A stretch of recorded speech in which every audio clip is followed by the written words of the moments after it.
ശാസ്ത്രലോകത്തേക്കുള്ള പണ്ഡിതന്മാരുടെ പ്രയാണത്തിന് തുടക്കമാണ് ഇവിടെ.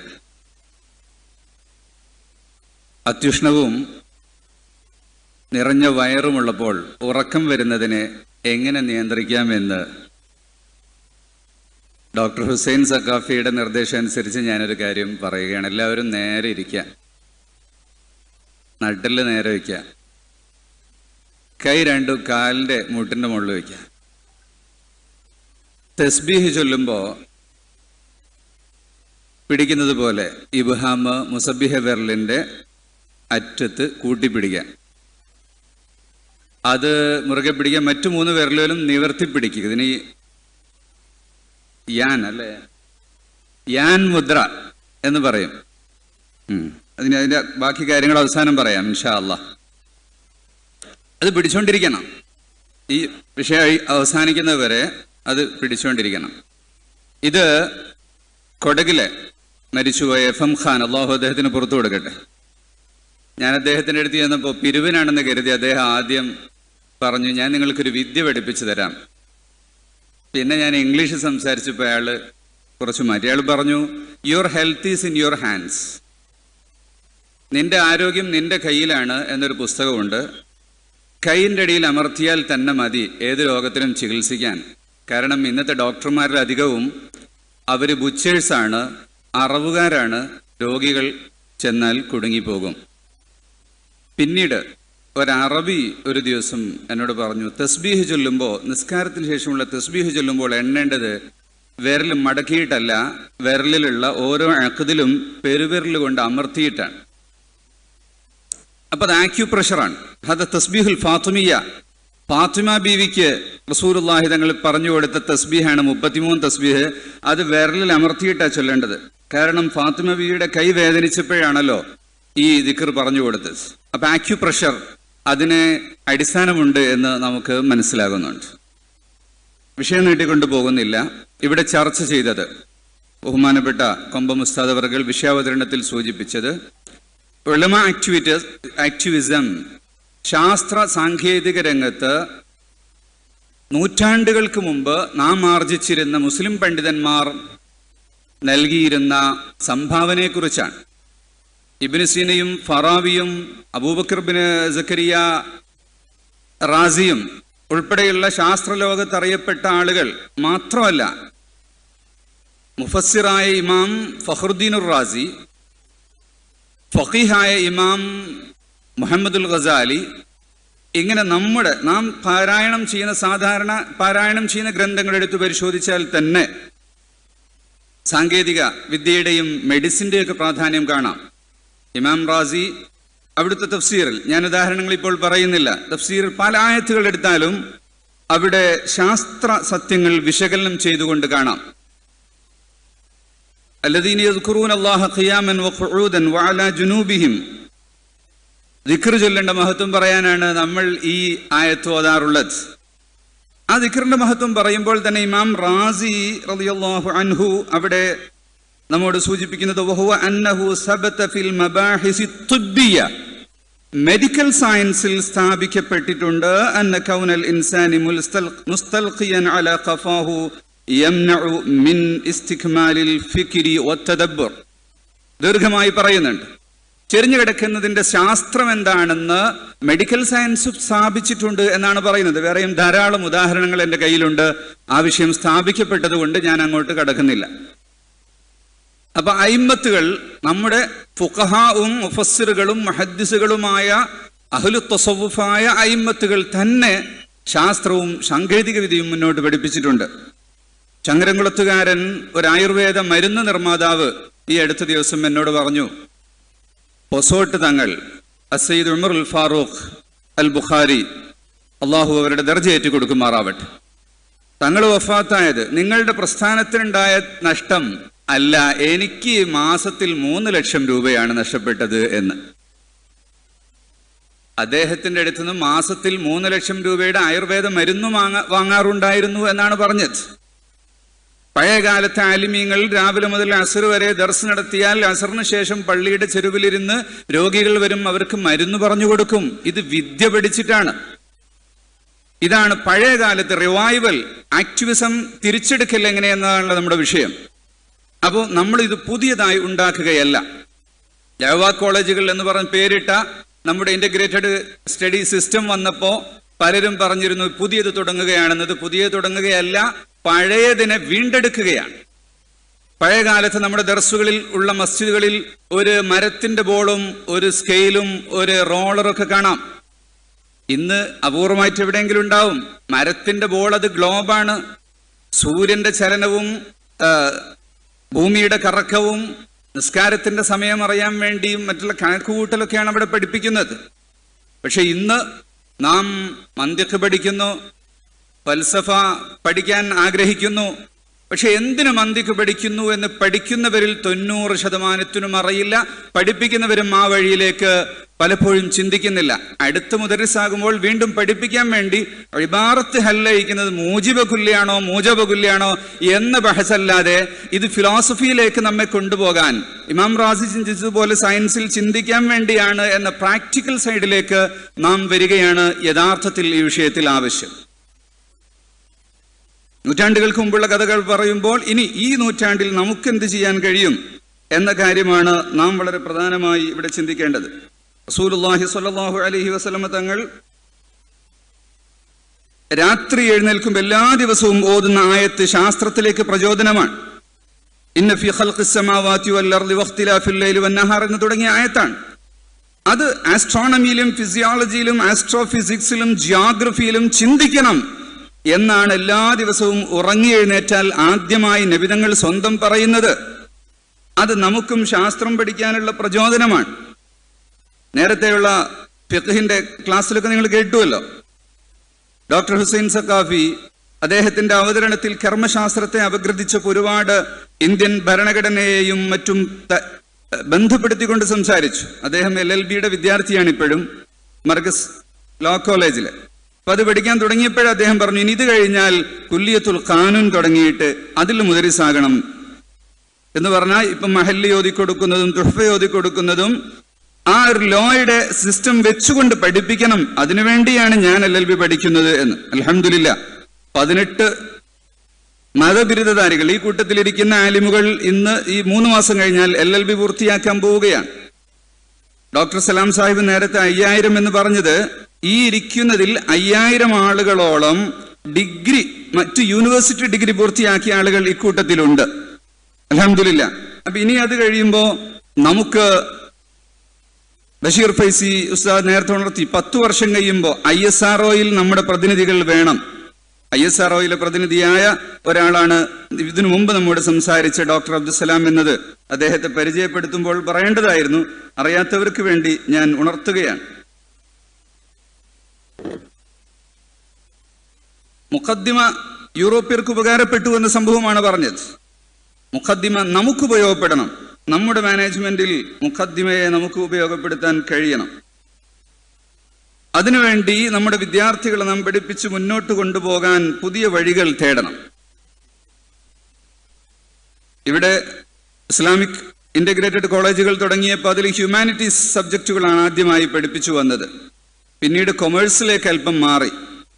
പക്ഷെ കൊമേഴ്സ് പഠനത്തിൽ നമ്മൾ കണ്ട വലിയൊരു ന്യൂനത, കൊമേഴ്സ് പഠിച്ചു പോകുന്ന കുട്ടികളിൽ അധിക പേരും ഈ മതപഠന രംഗത്ത് മതപ്രബോധന രംഗത്തും മതത്തോടുള്ള വിധേയത്വത്തിലും നിൽക്കുന്നില്ല എന്നതാണ്. അതുകൊണ്ട് കൊമേഴ്സ് പഠനം ഒഴിവാക്കാൻ പറ്റുകയില്ല, അവരെ ഇതിലേക്ക് നിർത്തുകയാണ് വേണ്ടത്.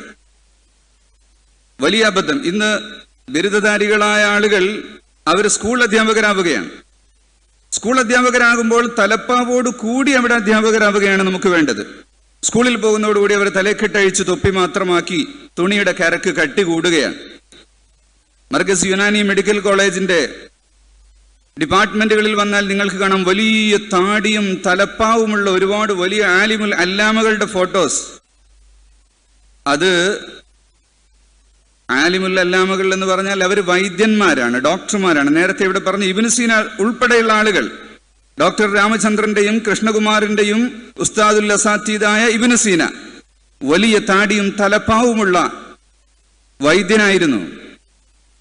അങ്ങനെയുള്ള ആളുകൾ വരണം. അപ്പൊ നമുക്ക് മതം പഠിച്ച് മുത്തല്ലിമുകൾ ഉയർന്നു പോകുന്ന സമയത്ത് അവർ ഭൗതിക ശാസ്ത്ര രംഗത്ത് ഉയർന്നുയർന്നു പോകുമ്പോഴും മതത്തിന്റെ അസ്തിത്വം കാത്തു സൂക്ഷിച്ചുകൊണ്ട് ഉയർന്നു പോകുന്നവരാവുകയാണ് നമുക്ക് വേണ്ടത്. ദഅ്വ കോളേജുകളുടെ ഓപ്പണിംഗ് നമുക്ക് ഈ ഒരു മേഖലയിലേക്ക് വലിയൊരു ഓപ്പണിംഗ് ആയിട്ടുണ്ട്. ഇനി സയൻസ് തലത്തിലേക്ക് ഉയരണം. പലപ്പോഴും നമ്മളൊരു ദർസിൽ 25 കുട്ടികളെ പഠിപ്പിച്ചാൽ ഒരു കാമിലായ ഫഖീഹാകുന്നത് 2 പേരായിരിക്കും. കാരണം താരതമ്യേന ബുദ്ധി കുറഞ്ഞതോ അല്ലെങ്കിൽ സ്കൂളിൽ കിട്ടാത്തതോ കുട്ടികളാണ് ദർസിലേക്ക് വന്നുകൊണ്ടിരുന്നത്. എന്നാൽ ഇന്ന് മറിച്ച് ഈ ഭൗതിക വിദ്യ കൂടെ എന്ന് നമ്മൾ പറയുന്ന വേർതിരിവ് പാടില്ലെന്നാണ് ഞാൻ പറയുന്നത്. പക്ഷേ ഈ സെക്യുലർ എഡ്യൂക്കേഷൻ കൂടെ കോളേജ് വിദ്യാഭ്യാസം കൂടെ കിട്ടാൻ തുടങ്ങിയതോടുകൂടി മുത്തഅല്ലിമുകൾ നല്ല ബുദ്ധിയുള്ള കുട്ടികൾ വരാൻ തുടങ്ങി. ജാമിയത്തുൽ ഹിന്ദിന്റെ കീഴിലുള്ള 50-ലേറെ കോളേജുകളിൽ ഒട്ടുമിക്ക സ്ഥലങ്ങളിലും 25 കുട്ടികൾക്ക് അഡ്മിഷൻ കൊടുത്താൽ 25 കുട്ടികളും 100% പഠിക്കുന്നവരാണ്. അങ്ങനെയുള്ള ധാരാളം ഇൻസ്റ്റിറ്റ്യൂഷൻസ് നമുക്ക് കാണാം. അപ്പൊ അങ്ങനെ വരുന്നവരിൽ പലരും സയൻസ് പഠിക്കണം എന്ന് പറഞ്ഞു വരാറുണ്ട്.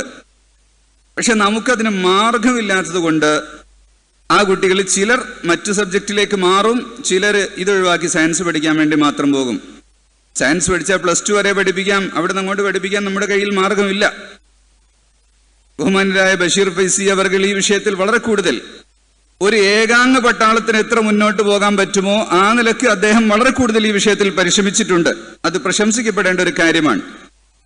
ഞാൻ പറയുന്നത് മുസ്ലിം ജമാഅത്തിന്റെ ഉന്നത വിദ്യാഭ്യാസ ഗവേഷണ രംഗത്തിന്റെ കേന്ദ്രമായി അദ്ദേഹം പ്രവർത്തിക്കണം.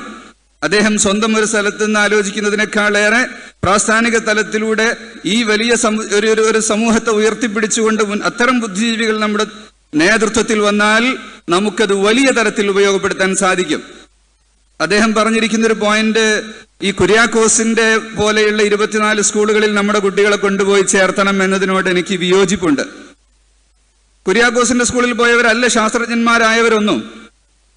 അതെല്ലാം പണം കൊടുത്ത് പഠിക്കുന്ന പ്രൈവറ്റ് സ്കൂളുകളാണ്. ഡോക്ടർ അബ്ദുസലാം അദ്ദേഹം സയന്റിസ്റ്റായി ISROയിൽ വർക്ക് ചെയ്തു. വേറെ ഒരുപാട് സയന്റിസ്റ്റുകളോട് ഞാൻ ചോദിച്ചിട്ടുണ്ട്. അവരെല്ലാം പഠിച്ചത് സാധാരണ ഗവൺമെന്റ് സ്കൂളുകളിലാണ്. പക്ഷെ അത്തരം സ്കൂളുകളിൽ തന്നെ, എയ്ഡഡ് സ്കൂളുകളിൽ തന്നെ പഠിച്ചിട്ട് മികവ് നേടാൻ നമ്മുടെ കുട്ടികൾക്ക് സാധിക്കും. അവർക്ക് പ്രചോദനമാണ് വേണ്ടത്. അങ്ങനെയുള്ള ഹയർ സെക്കൻഡറി സ്കൂളുകൾ നടക്കുന്നതിന് സമീപത്ത് നമ്മുടെ ദർസുകൾ, ദഅ്വ കോളേജുകൾ പോലെയുള്ള സമ്പൂർണമായൊരു സംവിധാനം ഇല്ലെങ്കിലും ഒരൊറ്റ മുദർരിസ് വിചാരിച്ചാൽ ഒരു മെഡിക്കൽ കോളേജിൽ പഠിക്കുന്ന അല്ലെങ്കിൽ തൊട്ടടുത്ത എഞ്ചിനീയറിംഗ് കോളേജിൽ പഠിക്കുന്ന ഒരൊറ്റ മുത്തഅല്ലിമിന് ഓതി കൊടുക്കാം. പലർക്കും ഒരു ധാരണയുണ്ട്, എന്റെ പ്രസംഗം കേൾക്കാൻ കുറെ ആള് വേണം. ഒറ്റ മുത്തഅല്ലിമിന് ഓതി കൊടുക്കാൻ ഒരാളോട് പ്രസംഗിക്കാനും കഴിയുകയാണ് ദാഴിക്ക് വേണ്ടത്. ആളുകൾ കൂടുതൽ ആവശ്യമില്ല. അപ്പൊ ആ ഒരു മുത്തഅല്ലിമിന്, എഞ്ചിനീയറിംഗ് കോളേജിൽ പഠിക്കുന്ന മുത്തഅല്ലിമിന് ഓതി കൊടുക്കാം. അങ്ങനെ അവരെ പഠിപ്പിച്ചുകൊണ്ട് കിതാബും തഫ്സീറുകളും എല്ലാം പഠിപ്പിച്ചുകൊണ്ട് മുന്നോട്ട് കൊണ്ടുവരികയാണ് നമുക്ക് ആവശ്യം. പഠനരംഗത്ത് നേരത്തെ ഫിഖ്ഹിൽ വന്നിട്ടുള്ള ബഹ്സിന്റെ സിസ്റ്റം, ബഹസി സിസ്റ്റം നമ്മുടെ നാട്ടിൽ ഇല്ല എന്ന് തന്നെ പറയാം. ഒറ്റപ്പെട്ട സ്വന്തം കഴിവുള്ള ആളുകൾ നടത്തുന്ന ബഹസുകൾ ഒഴികെ ആ രംഗത്ത് മോട്ടിവേഷൻ ഇല്ല. അപ്പൊ ജാമിഉൽ അസ്ഹറിലും മറ്റൊക്കെ നടക്കുന്ന പോലെയുള്ള മൗദൂഇ പഠനം, ആ രംഗത്തേക്ക് നമ്മുടെ ദർസി പഠനങ്ങളിൽ വലിയ മാറ്റങ്ങൾ ഉണ്ടാകേണ്ടതുണ്ട്. ഇസ്ലാമിന്റെ ഭൗതിക പാരമ്പര്യത്തെക്കുറിച്ചും ശാസ്ത്ര സാങ്കേതിക നിർമ്മാണാത്മക വൈദ്യശാസ്ത്രത്തിലുള്ള മുസ്ലിം പണ്ഡിതരുടെ അവഗാഹത്തെക്കുറിച്ചും നമ്മുടെ വിദ്യാർത്ഥികളിൽ ഒട്ടുമിക്ക പേർക്കും അറിയില്ല. അവരെക്കുറിച്ച് പഠിപ്പിക്കുന്ന ചരിത്രം നമ്മൾ പഠിപ്പിക്കണം. കൈഫ അസ്ബഹ ഹഉലാഇ അൽ ഉളമാ, എങ്ങനെയാണ് ഇവരെല്ലാം ഇത്ര മഹത്തുക്കളായത് എന്ന് പറയുന്ന ഒരു ഗ്രന്ഥമുണ്ട്. അങ്ങനെയുള്ള ശാസ്ത്ര സാങ്കേതിക രംഗത്ത് പഠിച്ച ഉയർന്ന ആളുകളുടെ ചരിത്രങ്ങൾ നമ്മുടെ കുട്ടികൾക്ക് പഠിപ്പിക്കുന്നത് ഉപകാരപ്രദമാണ്. ഞാൻ നേരത്തെ പറഞ്ഞുവല്ലോ, എയ്ഡഡ് സ്കൂളിൽ പഠിക്കുന്ന കുട്ടികളിൽ ഇപ്പൊ മർക്കസ് ഹൈസ്കൂളിൽ പഠിച്ച, യതീംഖാനയിൽ പഠിച്ച 8 വർഷം മർക്കസിന്റെ ഓർഫനേജിൽ പഠിച്ച വിദ്യാർത്ഥി സാധാരണ എയ്ഡഡ് സ്കൂളിൽ പഠിച്ച് ഡൽഹിയിൽ നിന്ന് കെമിസ്ട്രിയിൽ PhD എടുത്ത് ഇപ്പോ ന്യൂയോർക്കിലെ ശാസ്ത്ര കേന്ദ്രത്തിലെ ശാസ്ത്രജ്ഞനായിട്ട് പ്രവർത്തിക്കുകയാണ്. നമ്മൾ തക്ബീറിൽ ഒതുക്കരുത്. നാളെയും മറ്റന്നാളുമായി നേരത്തെ ഇളക്കിവിടുന്ന ഒരു പ്രഭാഷണമാണ് ബഷീർ ഫൈസി അവർ ചെയ്തിട്ടുള്ളത്. ഇതിൽ നിന്ന് ആവേശം ഉൾക്കൊണ്ട് നമ്മുടെ നാട്ടിലെ ഏറ്റവും ഉന്നത മാർക്ക് കിട്ടിയ കഴിവുള്ള വിദ്യാർത്ഥികളെ നല്ല സ്ഥലങ്ങളിൽ കൊണ്ടുപോയി പഠിപ്പിച്ച് അവരെ ഫോളോ അപ്പ് ചെയ്തുകൊണ്ട്, അവരെ ശാസ്ത്രം മാത്രം പഠിപ്പിച്ചു വിട്ടാൽ നമുക്ക് തിരിച്ചു കിട്ടൂല. അവരെ നിരന്തരമായ ഫോളോ അപ്പ് ചെയ്തുകൊണ്ട് നമുക്ക് മുന്നോട്ട് പോകാൻ സാധിക്കണം.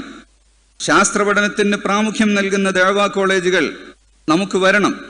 ശാസ്ത്രീയ സംവാദങ്ങളും ചർച്ചകളും പ്രൊമോട്ട് ചെയ്യുന്ന ഫോറങ്ങളും കൂട്ടായ്മകളും ഇൻഷാ അല്ലാഹ് നമ്മുടെ സംഘടനയ്ക്ക് കീഴിൽ ഉണ്ടാകണം.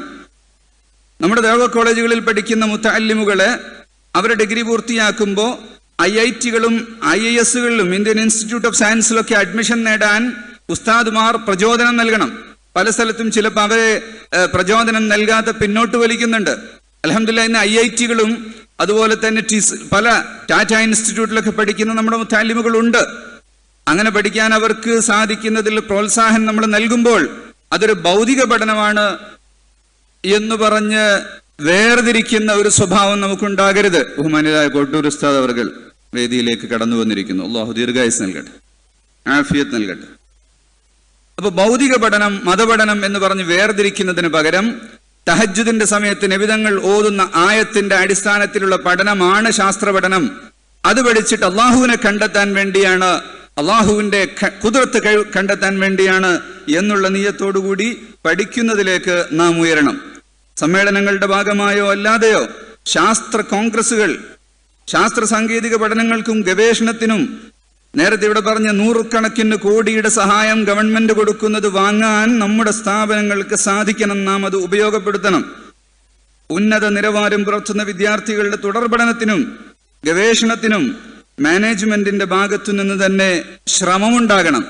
അപ്പൊ ഈ ഉസ്താദുമാരെ മാത്രം കാര്യങ്ങൾ ഏൽപ്പിച്ച് പോരാ. ഇവിടെ ഓരോ പ്രദേശത്തെയും സംഘടനകൾ ഈ വിഷയത്തിൽ നേതൃത്വം കൊടുത്തുകൊണ്ട് പ്രവർത്തിക്കണം. വിഷയങ്ങളെ ക്രിറ്റിക്കൽ മൈൻഡോടുകൂടി അപഗ്രഥിക്കാൻ, സമീപിക്കാൻ വിദ്യാർത്ഥികളെ പരിശീലിപ്പിക്കുകയും അവർക്ക് ഇപ്പോൾ ദർസുകളിൽ നടത്തിക്കൊണ്ടിരിക്കുന്ന ശാസ്ത്രപഠനമായ മന്തിക്കും അതുപോലെ ഫൽസഫയുമെല്ലാം അത് പ്രാക്ടിക്കൽ സൈഡിലേക്കാക്കാൻ ആവശ്യമായ കാര്യങ്ങൾ ചെയ്യണം. അങ്ങനെ നാം ഉയരുന്ന പക്ഷം തീർച്ചയായും നമുക്ക് ഈ വലിയൊരു മുന്നേറ്റത്തിന് സാധ്യമാവുക തന്നെ ചെയ്യും. അള്ളാഹു അനുഗ്രഹിക്കുമാറാകട്ടെ എന്ന് പ്രാർത്ഥിച്ചുകൊണ്ട് ഇൻഷാ അല്ലാഹ് ഇനി അങ്ങോട്ടുള്ള മേഖലകളിൽ ഇത്തരം വഴികളിലൂടെ മുന്നോട്ട് പോകുന്നതിനെ കുറിച്ച് നമ്മുടെ ഇന്നലെ സയ്യിദ് ഇബ്രാഹിം ഖലീൽ ബുഖാരി തങ്ങൾ, അള്ളാഹു അവർക്ക് തൗഫീഖ് വർദ്ധിപ്പിക്കുമാറാവട്ടെ, മഅദിൻ കേന്ദ്രീകരിച്ചുകൊണ്ട് ഒട്ടേറെ ഇത്തരം പ്രവർത്തനങ്ങൾക്ക് പ്ലാൻ ചെയ്തുകൊണ്ട് മുന്നോട്ട് വരുന്നുണ്ട്. തങ്ങൾ ഇന്നലെ സൂചിപ്പിച്ചതുപോലെ നാം പത്രം വായിക്കുമ്പോൾ വായിക്കേണ്ട ഭാഗങ്ങൾ വായിച്ചുകൊണ്ട് ഇപ്പോ ലണ്ടനിലെ ഒരു യൂണിവേഴ്സിറ്റിയുടെ സഹകരണത്തോടുകൂടി റിസർച്ച് ചെയ്യാനുള്ളൊരു ചാൻസ് വന്നിട്ടുണ്ട്. നാം അത് ചെറിയ തോതിൽ പത്രത്തിൽ പരസ്യം ചെയ്തിരുന്നു. ഖേദകരമെന്ന് പറയട്ടെ, പുത്തൻ ചിന്താഗതിക്കാരായ വിദ്യാർത്ഥികൾ പലരും ഫോണിൽ വിളിച്ചു നമ്മോട് അവസരം ചോദിച്ചു. നമ്മുടെ കൂട്ടത്തിൽ കഴിവുള്ള ആളുകൾ ആരും ആ വാർത്ത കണ്ടില്ല. കാണേണ്ട വാർത്തകൾ കാണാനും അറിയാനും നമ്മുടെ മുന്നിൽ തന്നെയുള്ള വലിയ അവസരങ്ങൾ ഉപയോഗപ്പെടുത്താനും ഈ ഒരു പ്രസ്ഥാനിക മുന്നേറ്റത്തിലൂടെ നമുക്ക് നൂറ്റാണ്ടുകൾക്ക് മുമ്പ് നമ്മുടെ ആലിമുകൾ ലോകത്ത് നൽകിയ ആ ഒരു ഊർജം തിരിച്ചെടുക്കാനും ആ റിവൈവലിനും നമുക്ക് സാധിക്കുമാറാവട്ടെ എന്ന് പ്രാർത്ഥിച്ചുകൊണ്ട് അസ്സലാമു അലൈക്കും വറഹ്മത്തുള്ളാഹി വബറകാതുഹു. ഉലമ ആക്ടിവിസം വീണ്ടെടുപ്പ് സാധ്യമോ? ഈ സംവാദം സുൽത്താനുൽ ഉലമ മോഡറേറ്റ് ചെയ്യുകയാണ്. അതിൻ്റെ മുമ്പ് അല്പസമയം ഡോക്ടർ ഹുസൈൻ